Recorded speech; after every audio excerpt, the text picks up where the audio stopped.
Hello, how you doing? How you been? So in this video, Quill and I were going to the Ghost Ranch Exotics farm. It was like called Funny Foot Farm or something like that. They actually just relocated to Tucson, Arizona. It said that they were somewhere else before, but basically what we got, I'm just looking at my computer real quick because I'm just gonna be as transparent as I can about this. So we got the all animals experience. So we got to see the porcupines, the capybara, the kangaroo, the I think like warthogs or something like that. And that is basically, so you get a 1 hour private tour where you get to meet them, feed them, and interact with them. Like certain ones, we didn't go into the cage, but we still got to like pet them when they came up to the gate or something. Other ones, you actually get to go in the cage and feed them and stuff like that, especially the capybara. And then, so the pricing for that was $375.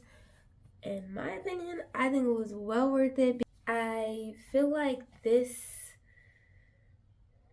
sanctuary visit was a lot more educational. I mean, the herbatorium one with the reptiles, that one was very educational because every section they told you about the animals that we were seeing and stuff. But I think since this was more interactive and also educational at the same time, it was pretty cool. And it was also like education not just on the animals themselves, but like how the whole thing started, the area, why they moved areas and stuff like that. When we went, we actually went, I think it was like a week and a half maybe after they had a big like tornado out there. So what happened was a lot of the in the enclosures they have these like kind of like awning, like big shed type things, like tent things. And so a lot of the metal was flying like miles down the road. The kangaroo actually got out because their enclosure was messed up so bad that they were able to, hop out. Luckily, they got found. I think they said it was like 2 or 3 miles down the road. And then also they were also talking about for like I think it was the porcupines. There was actually a group of four, and right now there was still two of them that were still out. But the neighbors had let them know like, hey, we think they're over here because we see our food is getting eaten. But the neighbors, it sounds like all except for one, are very nice in that area, and they're also told us that the next time we did come there, most likely first everything would, all the enclosures would be back up and proper condition. And then on top of that, across the road from them, um they were getting that piece of land too, and there was like a tree and like a whole little like water hole thing. So they were saying like there's going to be more capybara over there being able to chill in that little swim hole. So it's going to be really interesting and exciting. I think we're definitely going to make this like a annual trip now for us, because I'm just like excited to see the growth that this specific farm will have. And I don't know, it's just really cool. And if you're in the Arizona area, I definitely like Tucson, Phoenix area, I definitely like highly suggest you go check them out. They also have different experiences. If you don't want to see all the other animals, you can do just specific animals. So they have the capybara experience. That's like, they had more, like I think 4 or 5 enclosures where it was just a whole bunch of capybara. But that's because they keep a lot of the babies that the capybara be having. But that experience. It says it's 30 minutes with the capybara, and you still get to feed them, interact with them, play with them and stuff, pet them. That is for $250. And then the kangaroo experience, That's for $200, but it's only for 15 minutes. You get to feed and interact with the kangaroo. And then if you want to do the capybara and the kangaroo only, that's $325 for a 45-minute experience. And then it looks like they do have like a special. It says locals, Arizona locals and military day. It says every third Sunday of the month you can book on their booking page for the private bookings, and it'll just be $40 per person. So yeah, I mean, obviously I'm not being sponsored by them. Barely anybody watches my page, but I just wanted to be transparent about the cost of what these tours would be like. I mean, it makes sense when it comes down to there's only like, I think, a total of like 4 people running this right now. And then on top of that, they're dealing with a lot of exotic animals. It's not just like, your regular everyday chicken. They have quite a few exotic animals. So the money that's getting used, it goes back into the enclosures, the feed, and the cleaning supplies for those animals. So coming from me, who, I'm a little bit of a cheapskate, I definitely see this being very well worth the price tag. That's only if you're really into learning about animals and being around exotic animals like that. Yeah, it says capybara, porcupines, warthogs, emu, kangaroo, and more. There was these cute little rabbit capybara looking things. I don't know I forgot their names, but they were really cute and they were really chill, and they were chilling with the capybara, of course. But there was also peacocks there, a whole bunch of different types of birds. You'll see in the next, I'll just do like a little montage of all the clips that I got from the experience. The other thing is I'm going to leave some of the clips to where you'll just hear what the lady's telling us throughout the tour. It's gonna cut off at certain parts because I didn't record the whole thing. Obviously, my phone don't got that much storage, but either way, I feel like it would still be kind of cool to hear certain parts because she's very educated on the animals that they do have there. And yeah.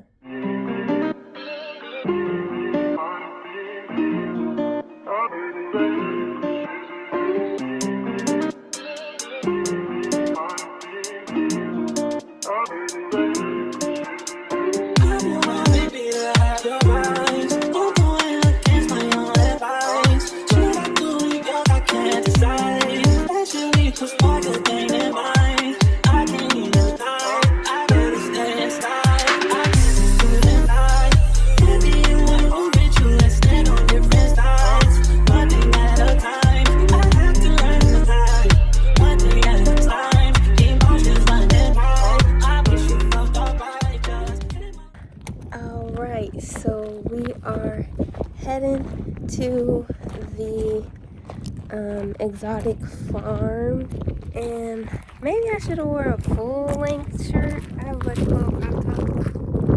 I got a little crop top on, and I wish I had brought a belt because these pants do not fit in my waist. Oh well. I'm just excited to see the capybara and the other wild animals and just learn about them. We just gotta figure out how to get up in here.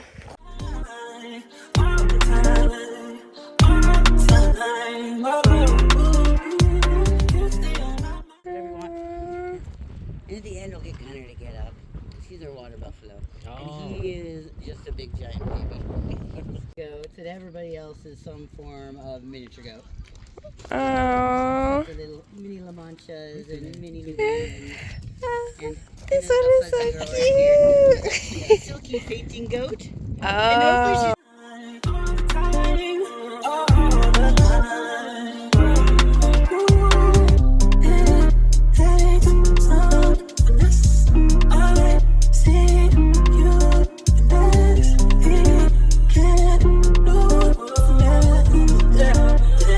You're still my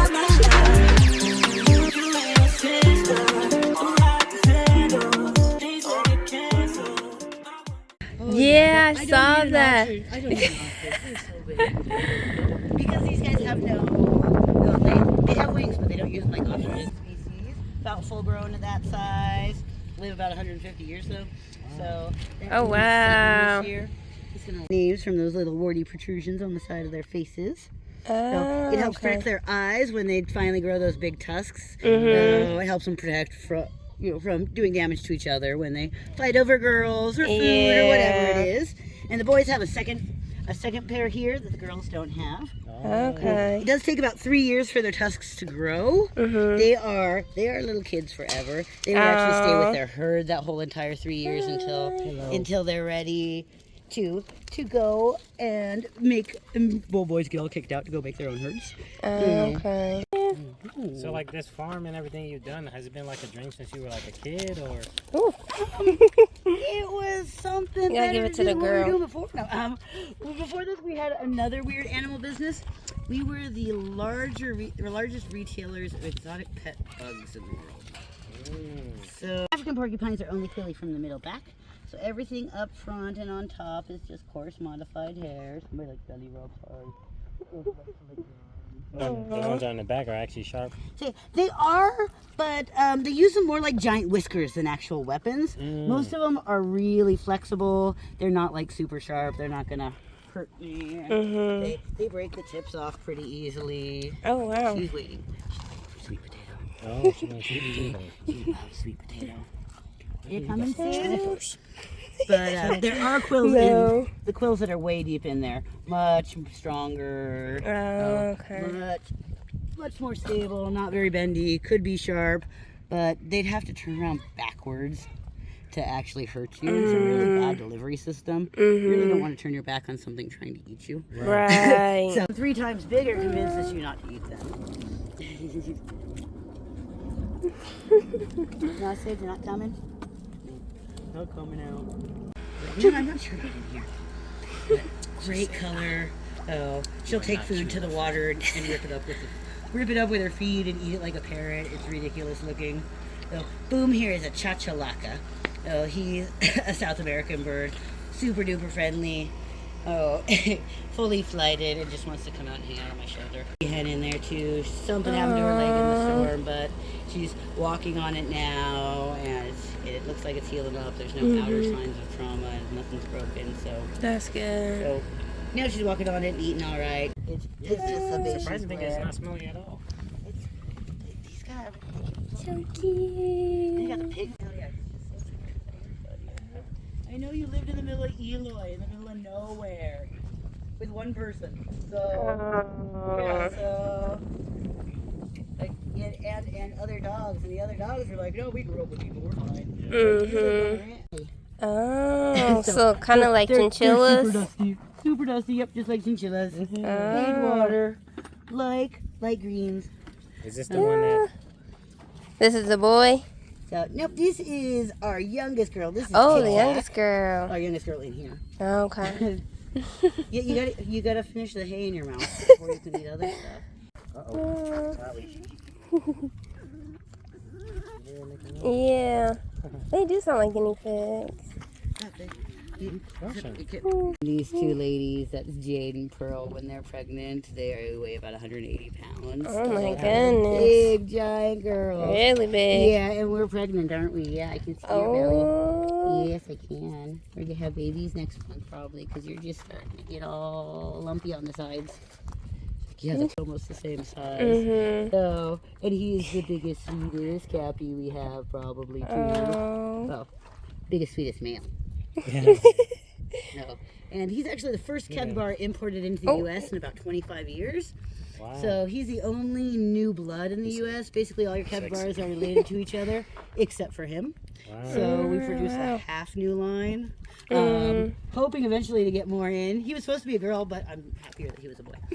And he's been with us since he was like 6 pounds. So. Oh, wow. So, we just moved our non-dominant male out of here because they were not getting along.